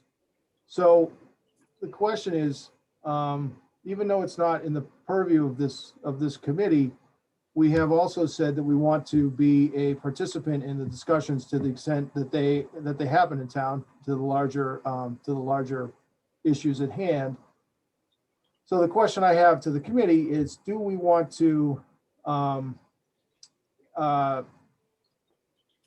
correspond formally from this committee to say the select board, to sort of make that point known, that we feel that, that point or any other point that, we really do feel like we need to, that those type of answers or those type of discussions have a big impact, and we're looking for input from their board, and we're willing to participate in it, but we don't feel that it's in the purview of our committee at the current moment, but we're certainly willing to participate in it. That's what I had in mind when I said correspondence from this committee. And I'm just looking to see if anybody has any thoughts relative to that, or anything else that they might have. If I may, Greg. Yep. Dave Passios. I'm very cautious to move in that direction. Extremely cautious. I think it'll mire us in the weeds. That discussion has held up what we're doing now, or what we've been tasked to do, for easily 8 years. We start going in that direction and we're going to tie it up for another 5 years. I've said this before in other public meetings over the years, that vacating those buildings will open up the opportunities that don't exist as long as they're occupied. I did say earlier also that, bottom line, if we can't afford what we're looking at doing here, we don't have to move out of those buildings. There's no compelling reason that's forcing us out of those buildings. So I need to say that, and I went into this project with that thought in mind, that if we can't bring a viable project for this building to the town, that makes sense for the town and the town can afford, then we need to rethink the whole process. So I think our concentration really needs to be on this building and this proposal, and whether or not we have a viable proposal to bring forward. I agree, if there was some work done outside of this committee to give viable options for the buildings that would be vacated by our project, if accepted, that will help sell it. But I question how deeply this committee wants to or needs to get involved in that. That's my position at this point. Okay, thanks, Dave. Ray? Yeah, so I think that we may need to send a communication over to the select board. As we look at the history, and I want to touch on something Mr. Passos just said, as we look at the history of the Building Reuse Committee, this conversation has been happening in town for a long time, that there is a section of town, I can think of, Mr. Rogers being one of them, who says, I want to see the full plan. And, I want to know what you're doing with all the buildings before we do anything with any of the buildings. But I believe that approach is the death now. and that, you know, we have to give, you know, that people want things that's palatable. I think we have a history in our town. We go back to the late 90s in which we propose big projects and then they don't get passed, even if they make economic sense. And then we end up paying twice as much. That although that, you know, I think there's always two sides to it, which is what we would do for business and then what the people will vote to pay for. And they're not always, you know, certainly they're not always the same. But what I think the communication is I disagree with Mr. Passios about the compelling interest. I strongly think that there is a compelling interest, especially if we talk to our employees about needing to do something different with their working conditions. But I think that there's a genuine interest in town of doing something to preserve the old Ritter building, doing something to preserve the old town hall. And I do believe that it's going to be, you know, the town doesn't have a problem making use of its buildings. Let's be clear about that. The town uses its buildings into the ground. It's the schools that we have a problem figuring out what the use of them are. You know, our town hall is very old. Ritter's very old. And we tend to find ways to reuse them. I don't want to be too long-winded here. So, I mean, the points I'm making are that the path forward for many people is, what are we going to do about the old town hall? What are we going to do about Ritter?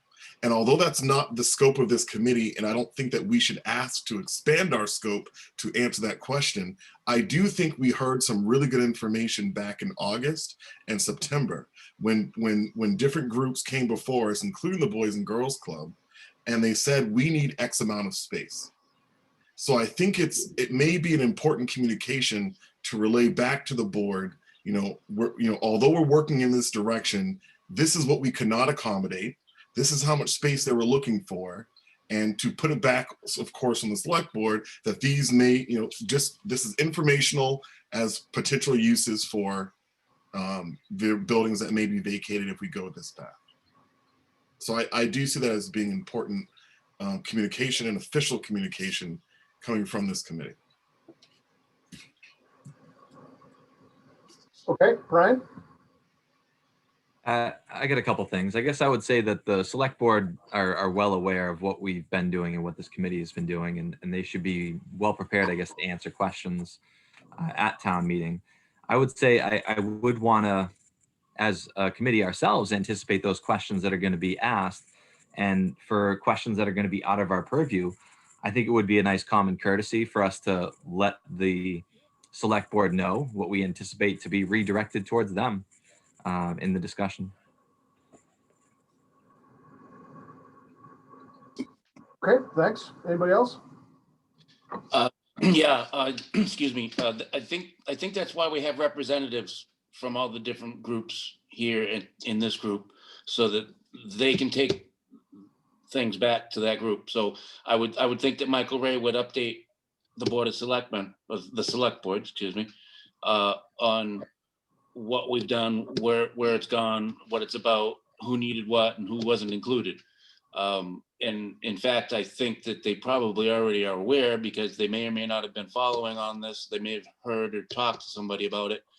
I kind of agree with Dave Passios that we have a very limited and a very well-defined scope, and it doesn't include anything other than TC Passios. As far as reaching out, I don't have a problem with that. I think it's a good idea. I think that open lines of communication are a good thing, and they're good. I like them, but I don't think that we should go out of our way to come up with answers to questions that everybody has. I mean, everybody in this group has these same questions, but that's not the charge of this group to come up with the answers. And I can appreciate the people who want to see the whole plan. What are we going to do with all the buildings? Well, again, that's not our charge. We are focused on this one building, and I think that the more we spread it out, the less the quality of the product that we provide that comes from this group is going to be lessened. I think that we need to focus and just the answer is we weren't charged with that. That wasn't part of this group. And I think that should be sufficient. And I guess that's what I've got. Thanks, Matt. Did you have another thing, Brian, or did I just forget to lower your hand? Okay. Yeah, I think, if I can respond to Mr. Allison, I certainly do provide committee reports at the end of our meetings, and I think that that's really sufficient in many ways to inform the fellow members. But I do think that there's an opportunity here to give, since part of the breakup, how the select board created this commission was trying to have representatives from different areas, having someone from finance, I believe, having someone from the school department, since we knew that there was a school interest, and I believe that we were required by charter to have other critical positions, such as I believe the planning board may have been one of them. But I think that it sometimes when I speak, I'm just one member, and I can give a report, and it's kind of based on my own perception. I think that there was an exhaustive process that we went through at the end of the summer. And we heard some community concerns, and I think it may be beneficial to formalize what we heard and what we what we did not account for in these plans. Certainly, it's on the select board to hear that and do whatever they want to do with it. But my opinion is, I think that there's a slight difference between me saying something as a committee and there being a report back from the committee officially that says, as we move forward, again, we couldn't accommodate these requests.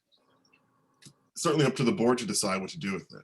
And I certainly agree with you, Mr. Allison, that if we start opening up our purview on this board, or if we start trying to address things intentionally that are not within our job to do, that we're going to start, it becomes a crazy process.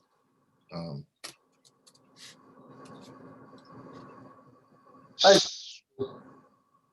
do. I agree with that too. I wasn't trying to suggest that. My only point is that, or my main point, I guess, is what I'm trying to say is,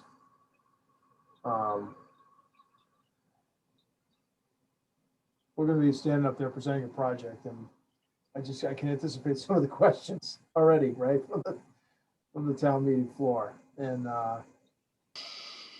I guess I just like to be proactive. If there's a way we can maybe not directly as part of our purview, but is it the way we can at least participate and participate in the discussion that anticipates some of those questions on the town floor that, that's all I was driving at. But it doesn't sound like, certainly we're divided on this. So I think that, maybe we let Michael Ray give his committee updates, which he faithfully does. And I mean, I guess I'll just say that personally, as the chair, I mean, I'm the chair. I've said this to all of you guys. I view this as a service role more than anything, but I'm more than happy to attend the select board if the select board would like a more direct update, Mr. Jeffries. So you can certainly suggest that. Give them a 5-minute slot or 10-minute slot or 15-minute slot or whatever you'd like, if they find that helpful, and if this board would feel like it would help, I guess. So. Greg, if I may, would it be easier, which would be easier, attending a meeting as you just suggested, or asking you to put together a letter from the chair of the committee, reviewed by the committee, and send that to them outlining, as Mr. Jeffrey said earlier, where we are at, what we weren't able to accommodate, and what we think are going to be citizens' concerns outside of our purview at town meeting, and see what they do with it. Yeah, and I think personally, for me, as someone that would be standing before the select board having to report that, it would be better for me if we came up with if we circulated a draft and everybody had a chance to review it and comment on it and input into it, so that I am not just speaking on behalf of the board verbally, but I have a document that was collectively prepared by this committee. Yeah, I think that's what I had in mind. And, the Okay. other piece of it being, if it really wasn't convenient, I don't want to say convenient, because we all make it work no matter what when we're asked to step up on something like this. But, the other option would be to submit the letter approved by the entire committee, and this is where we're at and what our concerns are. I'm not saying not having you do it, but I think you're right that having a document that we've reviewed and agreed with and having you present it is probably the best of both worlds. Yeah, okay, Brian, go ahead. Thank you. I would say I'm pretty flexible on how it would be presented, whether it's you or the committee or written. But I do love the idea. I think it's just adding to that community outreach too. So if we're at a select meeting, I know they're going to get a lot more YouTube views than the TCP views. So I think it'd be a And good I idea. just think, it's all, whether we like it or not, some of those issues are all part and parcel of this discussion. So I just think the more we can discuss this, not only what's directly in our purview, but we're all town members too. So, and we have a role, to play. So all right. So here's what I'll do. I'll draft something, and I'll circulate it. We'll have it on next agenda, so that we can have something in front of us to digest. That sound good? Yep. Sounds great.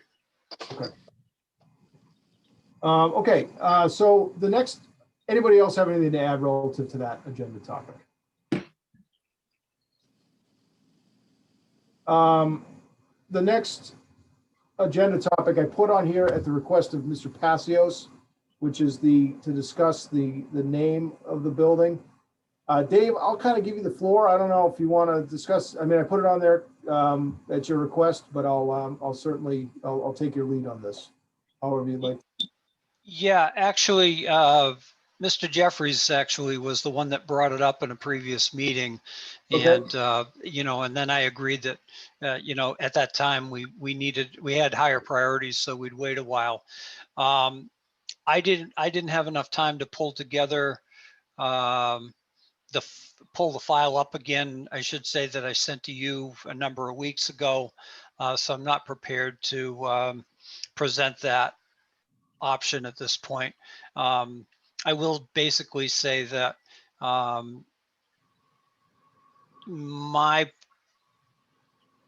wishes, and I think my siblings' wishes, are that the Passios names stay on the building no matter what the uses are. I don't think this committee has total control over that, but at least we could agree to a recommendation. And then there is, and I will present it at a future meeting, and this would be something that I would go after funding from some other source to accomplish. And I don't think it would be hugely expensive, but that would be a bronze plaque. And I'll bring examples of some that my sister has actually seen, commemorating a person whose name was on a building. And it basically would be just attached to the granite work at the main entrance to the building. And it's basically a bronze plaque that says, gives a rundown of the history of the man and his legacy as it relates to the building and to the community. So that's all I have at this point. I don't know if there's any other comments, and there's no decision really to be made on this at this point.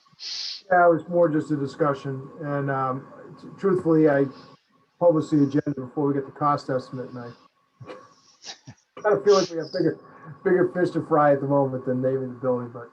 But I be that as it may, I wanted to give you the opportunity. Does anybody else have anything they want to add on this? I mean, we have time here. Someone asked me to put it on. I thought it was you, Dave. Maybe it was you, Mr. Yeah, no, it was me at the last meeting to Oh. bring it, to get it on the agenda for this meeting.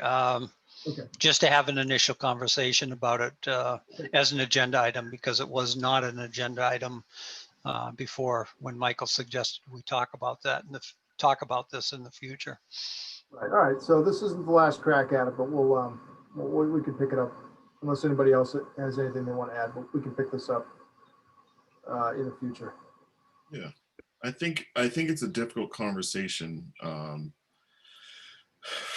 because I hold a different view about naming buildings after people. I don't think it's I would like for us to get out of the habit of doing it as a community, not because there aren't people who make significant contributions to town, but because I think it starts limiting our ability to recognize future people in the same way. That it may be a habit as a community that we may want to think about putting time limits on.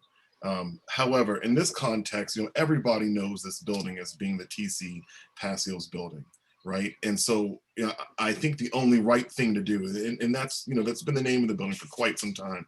I think the only right thing to do is to find some way to keep that a part of the legacy of the building. So, I'm saying, I know I'm kind of talking out of both sides of my mouth here. I'm saying on one hand, generally, I don't like this idea, but I think that this is a unique situation. It's kind of like Ritter Building. I don't know who Mr. or Mrs. Ritter was. I have no idea who they were. I don't know what their contributions were to the town of Lunenburg, but I do know that that building is Ritter Building, and that's something that people identify as. And over time, things become norms. And I think that TC Passios as a name has become a norm. And I think that Mr. Passios himself was someone that many people in town still remember and regard. I do think it would be awkward to have a town hall that we call the TC Passios building. But perhaps, there are many buildings that have names for the buildings themselves, even though that building serves a different function. Town hall is a function. It certainly is a building too, but do you think, Mr. Passios, in the dialogue with your family, that, that there would be opposition to the building itself remaining as the TC Passios building? And as you noted before, a plaque being inside of the building, but the actual building itself being called something else, whether it's town hall or something else. No, I don't think there's any problem with that. I mean, as you just stated, buildings that are associated with a family name or anything like that. I bring up the buildings in Fitchburg that I don't know the histories, but the Johnsonia building, the Tarbox building, those are the names of buildings that I remember as a kid growing up. Some of them are still there, some of them aren't. Their uses changed, but the name of the building didn't change. When we were looking at this building as being less school and more town offices and community, I saw it as the Passios building, and then the individual naming of the entities would be the Lunenburg Town Hall at the Passios building and the Lunenburg Community Center at the Passios building, as describing, what's in the building or so on. So I'm sure my entire family has no problem with that. The other thing is that excuse me, the display in the main entrance area commemorates all of the principles of that building. My dad's picture is there, but there's also a plaque that lists all of the principles that were a part of that building from the day my dad started with it in 1953 through it being turned back to the town. So I think there's two things there that we can commemorate as historical until such time as the building doesn't exist anymore.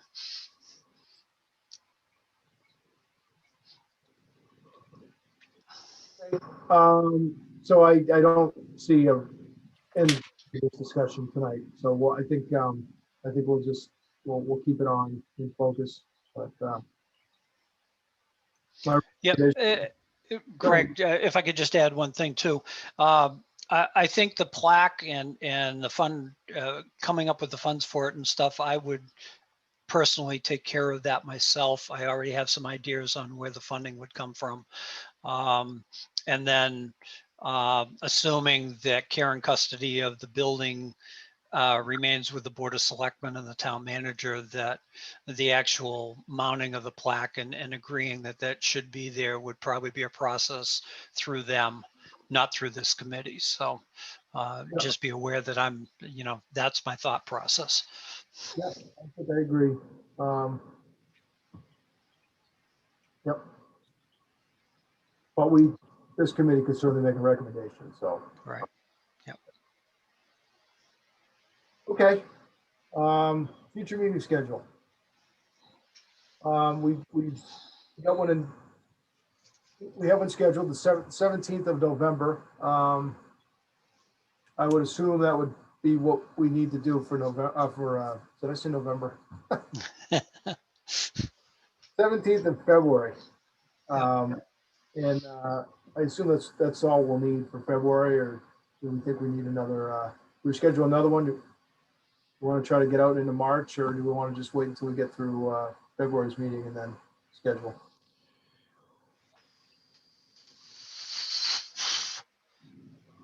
Greg, I don't know. I've got in the back of my mind, and my availability is much better than most people, other than the fact that I'm on a number of boards.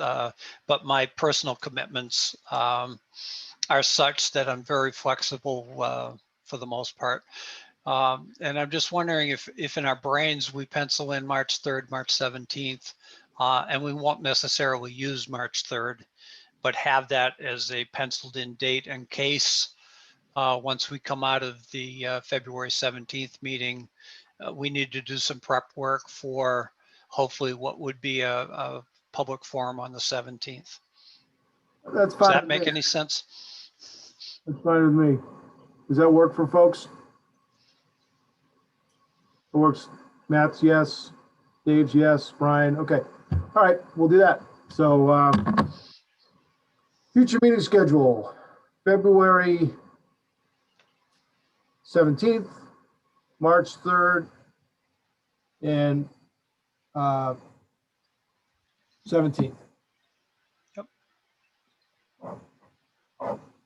Okay. All right, good. I will now open it up to public comment. So is there any public comment from the public? Mr. Beardmore. I can't hear you yet. Can you hear me now? Yep. Turn on my microphone. I want to start by, I think this is the first time I've spoken publicly at one of your meetings. I want to thank you guys for your incredibly diligent work. This has not been an easy process. You obviously are not in an easy stage of a not easy process. And I trust that you are going to bring this to a culmination at some point in the future that will ultimately satisfy the needs of the town. If not, the specific proposal that or the specific direction that is in front of you today. I, like you, shared in the sticker shock, and am still a bit shocked. And the analogy that has been coming to mind for the last hour or so that I've been absorbing this is, given that we're a week and a half away from a Super Bowl, you're at the 2-minute warning, you're down 2 scores, and you don't have any timeouts. And if you're going to land this thing on May 1st for the town meeting, with a subsequent vote 14 days later on the 15th at a town election, nothing can go wrong. Because the town needs to consider this, absorb it, discuss it, think about the effects on the tax burden, think about what we really need and what we really don't need, and what some of our out costs are going to be relative to other debt that we need to take on that really don't have a lot to do with the TC Passios building. And of course, I'm thinking about Turkey Hill. I've spent the last hour staring at the debt schedule from the town manager's 5-year forecast. And I can tell you that, if you think about the 11% cap that we have on excludable debt as a matter of town financial policy, we can probably just squeeze this in if you guys sharpen your pencils and make it work. It'll fall somewhere between maybe 1.2 and 1.4 million dollars in annual debt service. We start paying on it in 2024 and we make it fit one way or another. The problem is that 2 or 3 years later, we've got to figure out what we're going to do with Turkey Hill. And that's going to cost us at least as much money as TC Passios is projecting to cost us. And there isn't the space to do that. We're going to have to bite off another substantial bite in debt service and really think about what we're doing from a fiscal policy perspective. So I'm very concerned that we don't have the amount of time that we're going to need to really think this through amongst the various committees in town that will want to consider this, and propose a digestible, attractive proposal to town meeting. And so I don't have a great solution for you. But as I think about this, I think exactly the kind of things that Mr. Passios was talking about. We don't have to change our use of those buildings today. I've been saying for years, I think we've mismanaged that property for 2 decades, to include the property that the library's on, the playground, and the space in between. And we don't have to commit ourselves to leaving a building on that property. That property was once school department property and it was never really replaced. The envelope has shrunk in terms of what's available for open space that's available for our kids. There's the primary school property. There's 635 Mass Ave that we could potentially acquire in front of the public safety building. There are other options to accommodate our needs for town office space. And when you're looking at a rehab cost that is at or potentially significantly above replacement cost, I think that this is going to be a hard sell to make inside of the next 3 months. And so perhaps one of the potential outcomes that you might come to in the next couple of meetings is, do we not bring this to town meeting? And do we go to town meeting seeking perhaps to expand the scope of this committee or constitute another committee to look at other options? And I'm not saying that I'm advocating for that, but I'm saying that you've got a really hard sell to make in the next 3 months. But you had to do the work that you guys did to get us to the point that we're at. And so for that, I'm very appreciative. Thank you. Thank you, Peter. Appreciate it. Any other comment from the public?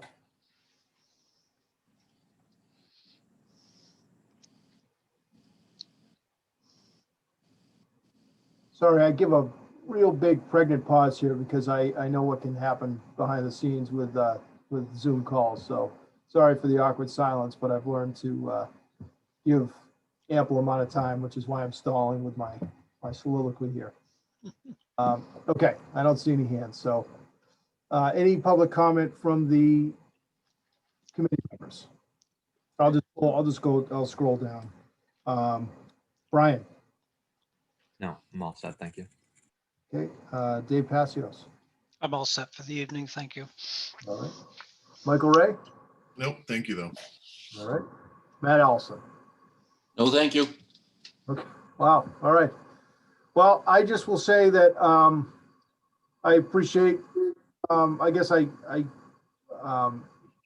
want to echo something that Peter said, and I've really appreciated working with you guys. I know that tonight's a hard night when we're kind kind of numbers. So I appreciate everybody's efforts, and I'm sure that we're ready, willing, and able to roll up our sleeve, continue to roll up our sleeves and work this problem. So I appreciate it. That is it. I will take a motion to adjourn. So moved. Is there a second? Second at 7:50 PM. Okay. Roll call vote. Brian Leighton, Aye. Dave Passios, I'm Michael Ray Jeffries, Aye. Matt Allison, Aye.